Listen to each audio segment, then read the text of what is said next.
Las ideas principales de un texto son las que dan información básica y relevante, las que son imprescindibles y sin las que no es posible una comprensión total.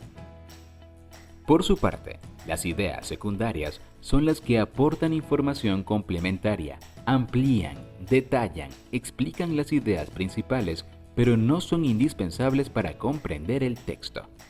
Si se eliminan, no pasa nada. Veamos un ejemplo. En medio de la calle hay una bicicleta abandonada. Sus ruedas desgastadas se levantan al aire, con los rayos despegados y retorcidos. Parece una flor de metal. En este corto párrafo, la idea principal es que hay una bicicleta abandonada en el medio de la calle. Las frases que siguen solo sirven para describirla y detallarla. Son prescindibles. Recordemos que un texto puede ir desde una frase hasta un libro. Cuando se trata de un libro completo, por ejemplo, una novela, un libro de química, de filosofía, de economía, por lo general la idea principal se establece desde el mismo título.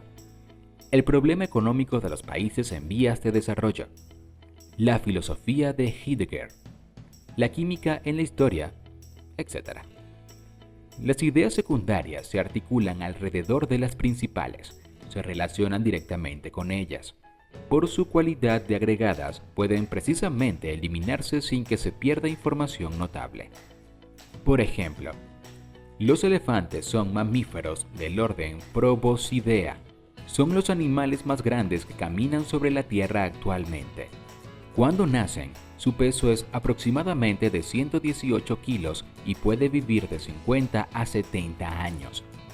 Son los animales que tienen el periodo de gestación más largo de todos los demás animales terrestres, 22 meses. En este texto hay tres ideas principales, a saber, que los elefantes son mamíferos, que son los animales terrestres más grandes que hay y que tienen el periodo de gestación más largo. El resto de lo que se dice es prescindible, son datos que solo nos dan más información. Viven cierto tiempo y pesan al nacer más de 100 kilos. Características de las ideas principales. Lo primero es saber que cada párrafo se organiza en torno a una idea principal, y luego las secundarias dan ejemplos, detalles, causas y efectos, datos generales, etc. Son las que cargan la información. Tienen autonomía, no dependen de otras. A veces no son explícitas y hay que deducirlas. Pueden estar al comienzo, en el medio o al final del párrafo. Responden a la pregunta ¿de qué trata el texto? Características de las ideas secundarias.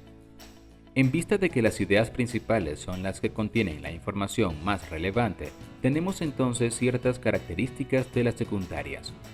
Son menos importantes. Aportan detalles que amplían la información dada en la idea principal. Cumplen una función de refuerzo en el texto. No son autónomas, es decir, no funcionan por sí mismas, dependen de las ideas principales para ser comprendidas.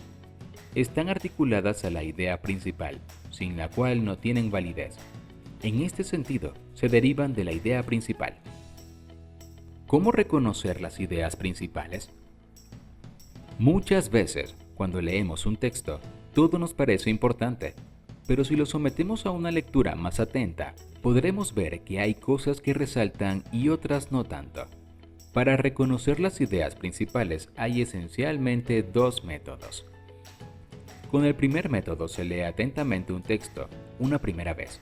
Se lee por segunda vez y en esta segunda lectura nos armamos de un lápiz o resaltador fosforescente e iremos marcando aquellas oraciones que pensamos que contienen la idea principal. Desechamos las oraciones donde se dan ejemplos o repitan con otras palabras la idea clave. Luego, resumimos las oraciones subrayadas. El segundo método también requiere de una lectura atenta, pero en lugar de subrayar, nos haremos las siguientes preguntas. ¿Qué? ¿Quién? ¿Cómo? ¿Dónde? ¿Cuándo? ¿Por qué? Al contestar estas preguntas con la información que nos da el párrafo, ya despejaremos la idea principal. ¿Cómo reconocer las ideas secundarias de las principales?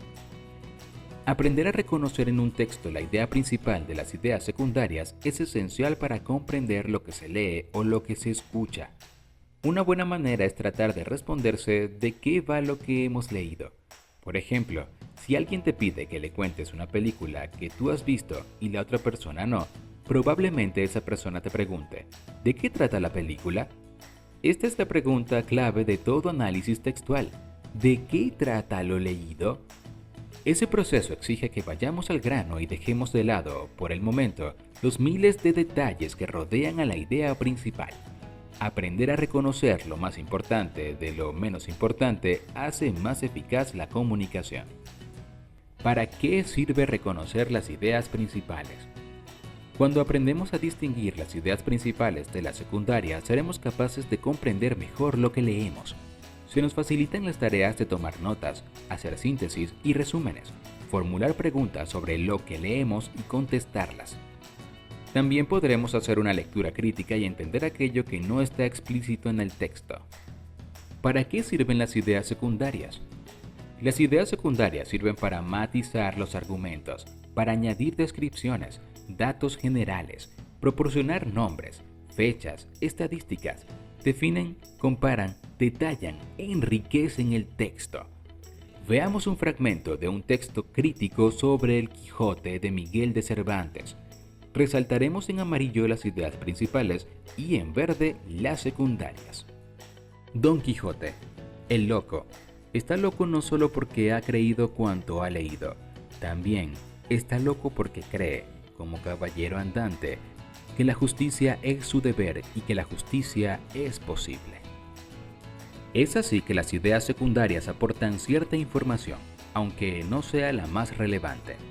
En un texto cualquiera, las ideas secundarias ayudan a la lectura, pues ellas, como ya lo hemos dicho, explican y ejemplifican, amplían y redondean la información clave.